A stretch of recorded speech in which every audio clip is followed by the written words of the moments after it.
the light bulb just went off, and I said, all right, fuck this DJ shit, fuck this DVD shit, fuck this documentary shit. Like, this is the next thing that I'm going to focus everything on. And it was a gamble, which because it couldn't have been out. making too much money at first. Was it at first like not enough to really justify the investment, but you saw the long term? Yeah, no, it wasn't, but it was like the ownership. It was the long term of where it's going. Like, okay, it's not making a lot, but I own it forever, because fucking with these movie companies, I've never seen a royalty check. And, I've had documentaries on Showtime for like 2 or 3 years, and I've never seen a royalty check. So you're like, okay, it's not a lot of money right now, but I own it forever, and it'll make money forever. So there's as long as I keep increasing my catalog, and as long as the catalog is important, pieces. Like, for example, we were just talking about Nipsey Hussle, my Nipsey Hussle interview. Like, that interview, a piece of that interview was the one that LA Times referenced. It's the one that NBC played when they did their segment on Nipsey Hussle, and they talked about Vlad TV, and my logo was on there and everything else like that. Like, we're part of the Nipsey Hussle story now. Yeah. Which is important.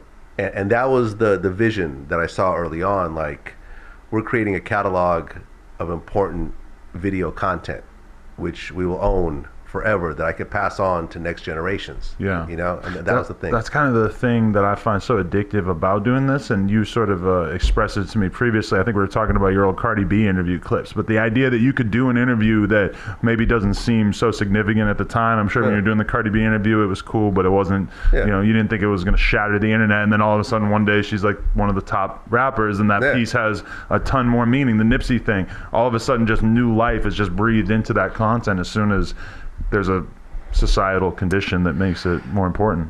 Yeah, I mean, I don't celebrate these situations. It's sad. I don't want to be, have a bunch more views because this man got tragically murdered. But, but that's, people want to go back and reminisce and see what this person had to say. And it's important. At one point, all of us are going to be gone.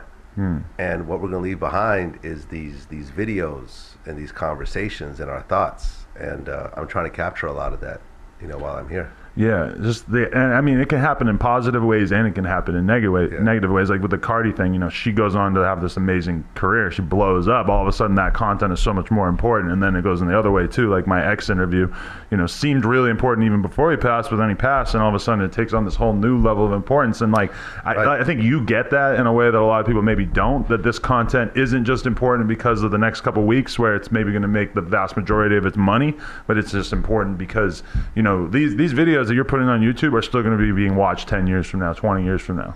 100 years from now. With a little luck, yeah. Maybe even 1,000 years from now. Yeah. I mean, honestly, like some of these people will go down as icons, like a Nipsey.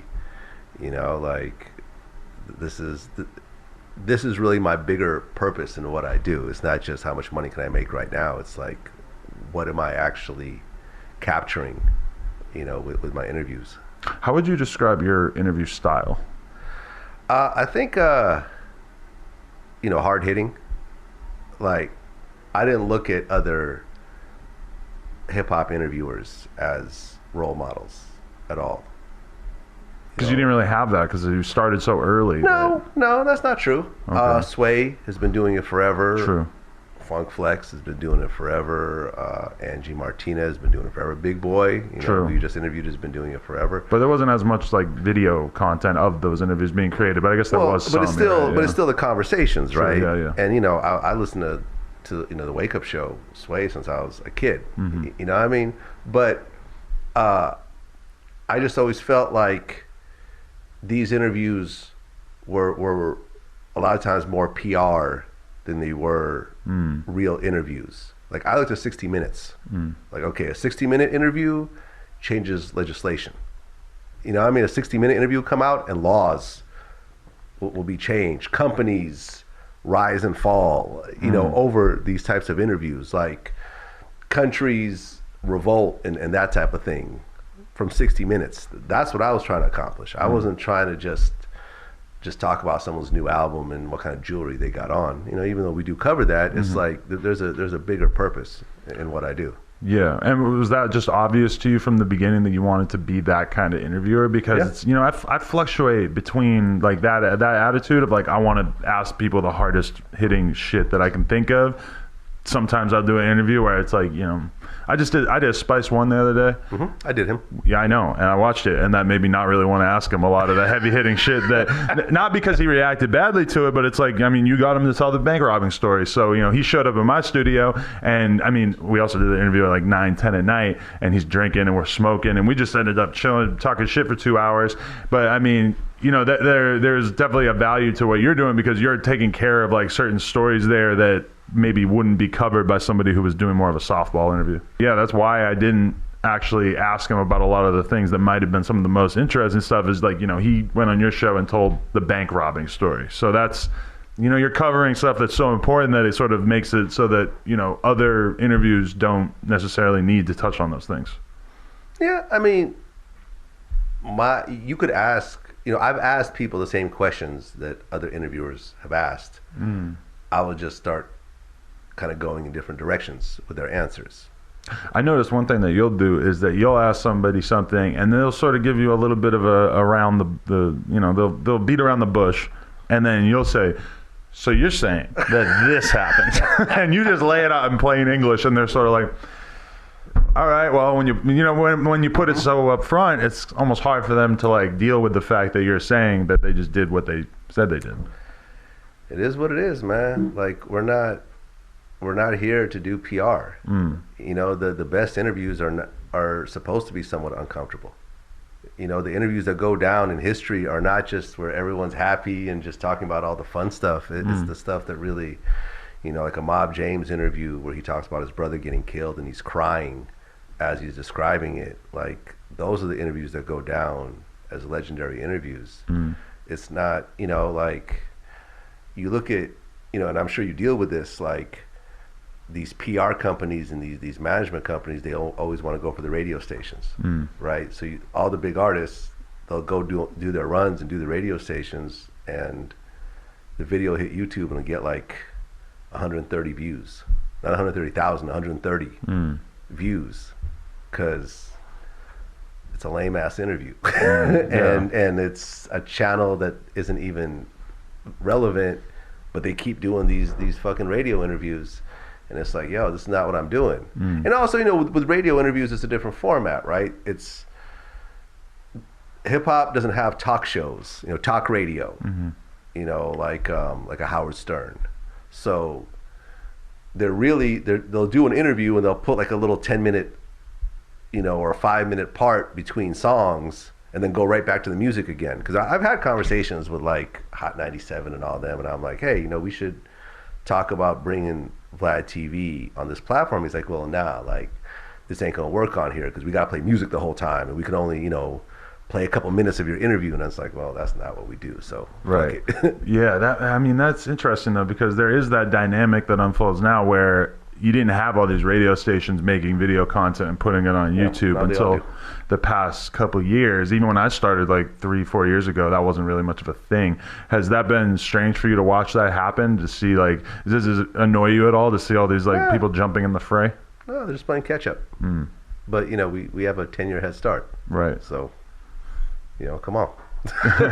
There's a big choice that you need to make as an interviewer where, you know, have there been times where you thought maybe I should try to be more of a friend to the artist instead of asking the hardest questions? Because that's always sort of the direction that can be difficult. And we all know that people who get into the industry, they usually end up choosing the side of being friends with everybody rather than being the hard-hitting journalist type. I mean, look,